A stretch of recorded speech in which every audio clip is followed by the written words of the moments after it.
They told Jim one big match. Yes, and a big announcement. The big announcement.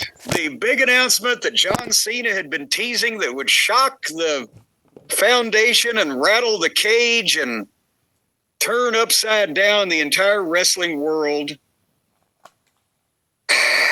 I wish I had more details. And possibly it would have, but nevertheless, he was over. And I'm afraid, because when he comes out, he gets the big ovation, and they chant Cena, Cena. And before he'd gone too far in speaking, they were like, one more match, one more match. That's what they were hoping it was. So, but I'm afraid they're going to, play the John Cena card too often. If every time that he's been retired since December, he was at both nights of WrestleMania, and he's been at...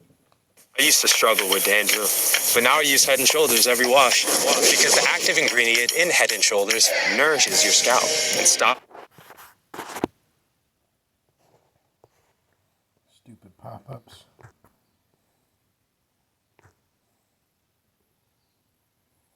He was at both nights of WrestleMania, and he's been at, what is that, 60% of the premium live events that they've had since he retired. Yep. Maybe 70. I'm not good with math. And then when he does this explanation, it started kind of convoluted. It's like they really had to think hard of a reason to give him to explain what they're doing here. But the night of his last match was filled with opportunity. We got to see Saul Ruka and Javon Evans and Oba Femi, and they'd love to chant Oba. And he says, so we want more of that. The John Cena Classic, the best of today versus the best of tomorrow. NXT versus WWE. These are bullet points that I was able to gather. This is what he's pitching us. But they're going to crown a champion. And they're going to have a new championship.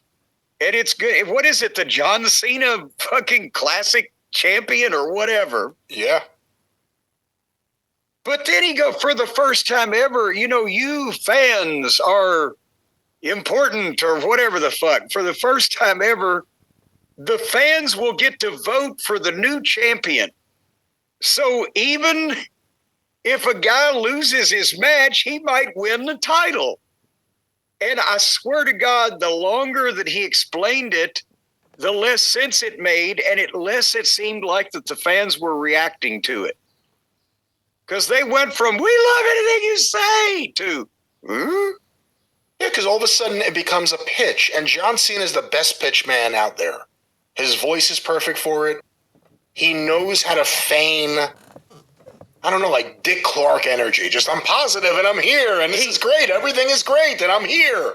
Sincerity is the key, and when you can fake that, you've got it made. And he does. However, if you have something you're pitching that no one's been requesting or wanting, and you can't even explain it, it's not so good.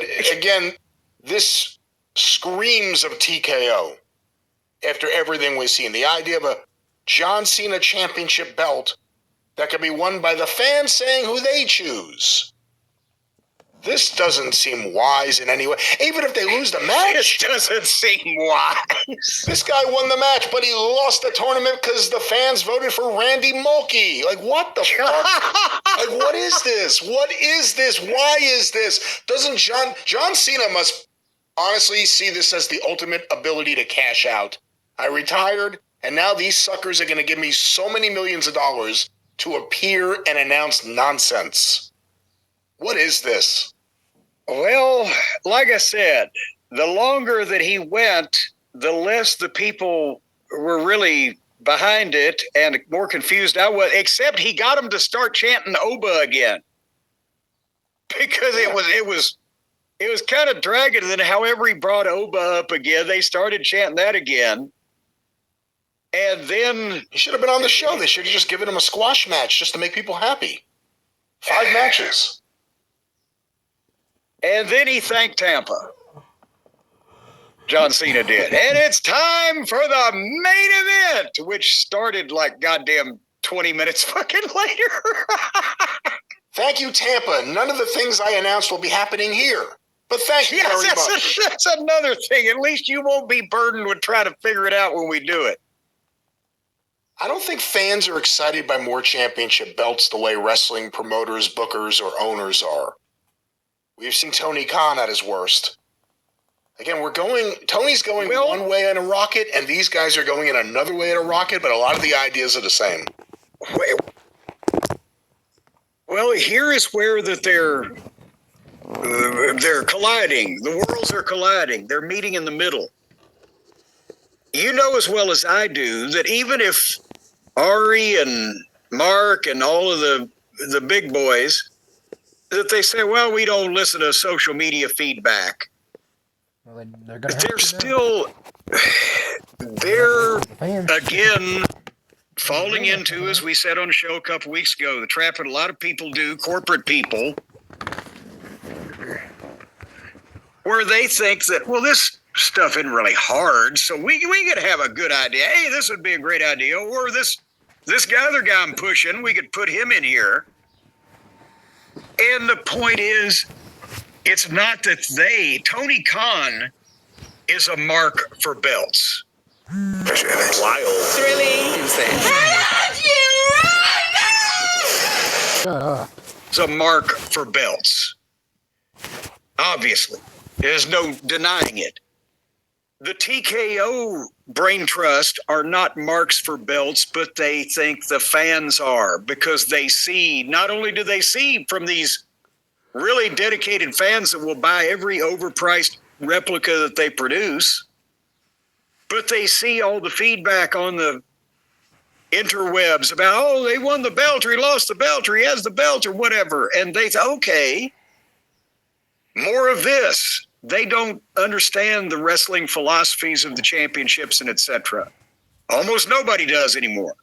So while they are not technically belt marks, they are entirely conducive to believing that all of their marks are belt marks.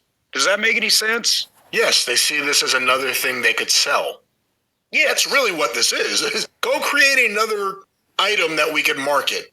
And also because they know that there's a bunch of fans online like Tony Khan, just without $1 billion.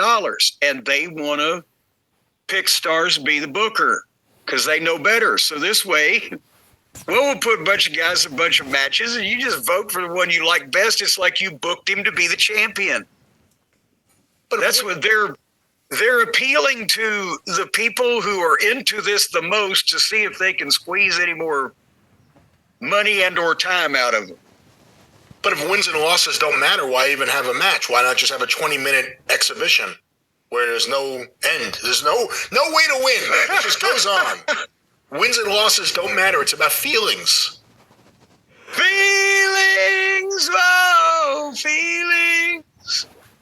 Whoa. Yeah, this is on top of Cena being the pitchman for Club WWE, and they're killing a little bit of his credibility a little more each time he comes out there right now. This announcement was nonsense. Well, at least we didn't have many Cenas. Well, Jim, sometimes you hear stuff like this, you just want to trudge right through the bullshit.